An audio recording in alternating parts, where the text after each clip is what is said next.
అవిశ్వాసం ఆధ్యాత్మిక వారసత్వాన్ని వృధా చేస్తుంది. విశ్వాసం మీ ఆశీర్వాదాలను పునరుద్ధరించగలదు. రూబేను, గాదు మరియు మనష్షే అర్ధగోత్రపు వారు క్రమేపా దేవునికి దూరస్తులై లోకాచారాలను అలవర్చుకున్నారు. దురాశ, గర్వం, ప్రాపంచికత, ద్వంద్వ మనస్తత్వం, విశ్వాసరాహిత్యం, చెడు సహవాసం, మొండితనం వీరిలో ఉన్నవి. అయినప్పటికీ వారు దేవునిపై మనస్సు పెట్టి ప్రార్థించినప్పుడు, దేవునికి నిజముగా మొరపెట్టి పూర్తి నమ్మకం ఉంచినప్పుడు వారు యుద్ధములో జయం పొందుటకు దేవుడు వారికి సహాయం చేసెను. నీవు నీ విశ్వాసమును దేవునిపై ఉంచిన ఎడల, ఆయన సహాయం కోరిన ఎడల ఆయన సహాయకుడు.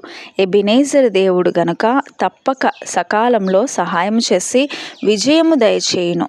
నీ విశ్వాసం వలన మాత్రమే నీవు ఆశీర్వాదములను పొందుకొనగలవు, వాటిని గ్రహించగలవు.